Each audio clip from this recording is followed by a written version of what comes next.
1।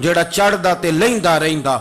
ਇਹ ਇਸ਼ਕ ਤੇਰੇ ਦਾ ਰੰਗ ਮੁਹੰਮਦ ਜਦੋਂ ਚੜ ਜਾਏ ਫੇਰ ਨਹੀਂ ਲੈਂਦਾ। یہ کیا بات ہے اماں تیری 1000 جان بھی ہو، روٹی کھانی ہے تو کھا، نہیں کھانی تو نہ کھا۔ یہ لفظ کہتے ہیں حضرت سعد بن ابی وقاص رو پڑے، آنسو آ گئے، لفظ کہہ کے باہر نکلے، مجمع چھٹ گیا، جس نے جو مطلب لینا تھا لیا، جس نے جو کہنا تھا اس نے کہا۔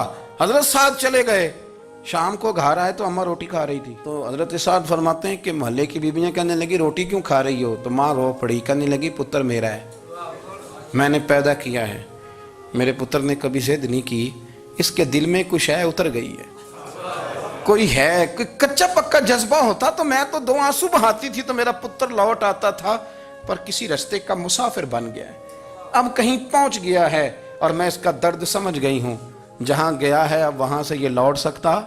آپ سمجھیں اتنا تگڑا ایمان جن لوگوں کا، ان کے بارے میں لوگ ڈسکس کریں گے۔ ان کو نا قرآن پاک نے بطور نمونہ بیان کیا ہے، اللہ فرماتے ہیں ایمان اس طرح کا جس طرح میرے نبی کے صحابہ کا۔ یہ منافقوں کی بات ہو رہی ہے پہلے سے بارے میں، وَإِذَا قِيلَ لَهُمْ آمِنُوا كَمَا آمَنَ النَّاسُ، جب ان سے کہا جائے کہ ایمان اس طرح لاؤ جس طرح میرے نبی کے صحابہ لائے، قَالُوا أَنُؤْمِنُ كَمَا آمَنَ السُّفَهَاءُ، تو وہ کہتے ہیں اس طرح ایمان لائیں جیسے بیوقوف لائیں، یہ تو بیوقوف ہے، ہر شے نبی پاک پہ قربان کر رہے ہیں۔ تو اللہ فرماتے ہیں الا انہم ہم السفہاء، خبردار ہو جاؤ میرے نبی پاک کے غلاموں کو بیوقوف کہنے والوں، تم بیوقوف ہو۔ اللہ کہتا ہے تم پاگل ہو، بیوقوف ہو، اللہ انہیں پاگل کہتا ہے، اللہ پاگل کہتا ہے انہیں جو نبی پاک کے صحابہ کو پاگل کہتا ہے، اللہ انہیں پاگل کہتا ہے۔ یہ معیار ایمان ہے، قرآن نے کہا ایمان اس طرح کا جس طرح کا نبی پاک کے۔ وَإِذَا قِيلَ لَهُمْ آمِنُوا كَمَا آمَنَ النَّاسُ، ایمان اس طرح لاؤ جس طرح میرے نبی پاک کے صحابہ ایمان لائے ہیں، اس طرح ایمان لاؤ، اس طرح۔